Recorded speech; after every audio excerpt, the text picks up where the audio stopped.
सिंधी समाज जी सुहिणी शख़्सियत साईं देवीलाल लालवाणी जी, जेके पंहिंजे पाण में हिकु सुहिणी संस्था वांगुरु आहिनि। काफ़ी संस्थाउनि सां घणनि ई सुठनि समाज सेवियुनि सां जुड़ियल आहिनि।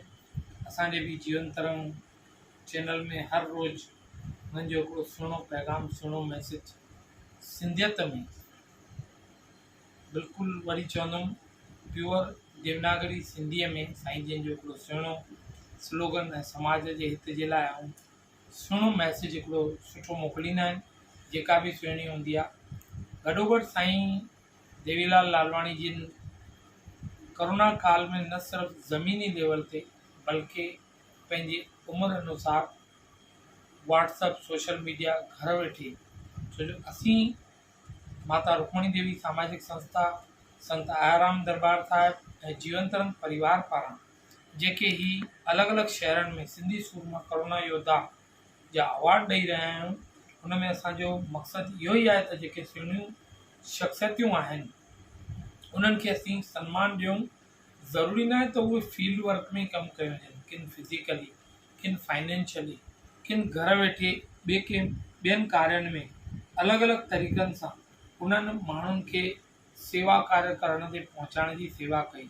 पर असांजा साईं देवीलाल जी हर कार्य में, पोइ चाहे सोशल मीडिया हुजे, चाहे ज़मीनी स्तर हुजे, या पंहिंजे वीचारनि खे मोटिवेट करे न सिर्फ़ु नौजवान टई पर पुराणी पीढ़ीअ खे बि, जेके हिननि जी एज या हिननि खां वॾा हूंदा, उन्हनि खे प्रोत्साहन ॾिनो सुहिणे नमूने सां।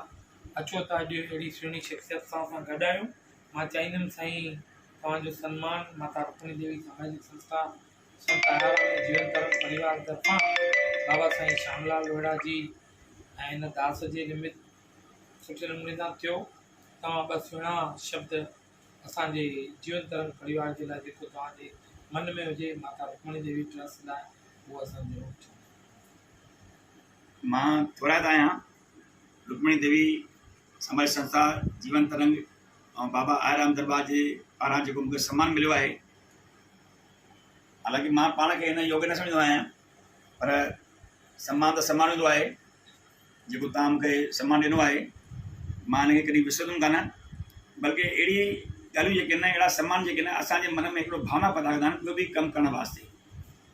ऐं असांखे लॻंदो आहे कि भई समाज जा कुझु अहिड़ी जेके क्रीम आहिनि, मलाई आहिनि, उन्हनि जी तरफ़ों असांखे कुझु न कुझु प्रेरणा मिलंदी रहे। ऐं मूंखे त ख़ासि करे उन्हनि जे विच में रही करे इलाही कुझु सिखण जो मौक़ो मिलियो आहे। ऐं साईं दर हिकु इहा ई वेनिती आहे कि हमेशह अहिड़नि माण्हुनि जो सानिध्य असांखे मिलंदो रहे ताकि असां हमेशह सुठा कम कंदा रहूं।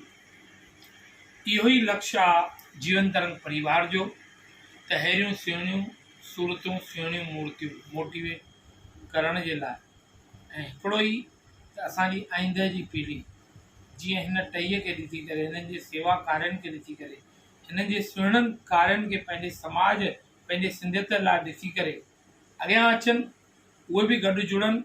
असां उन्हनि खे बि ॻोल्हे करे सन्मान कंदासीं। तव्हांजे बि पंहिंजे शहर में जेकॾहिं कोई अहिड़ियूं सुहिणियूं शख़्सियतूं हुजनि जिन पंहिंजे समाज जे लाइ, देश जे लाइ कोई सुहिणो कार्य कयो हुजे, असांखे अवश्य फ़ोन कंदा, असांखे कॉन्टेक्ट कंदा।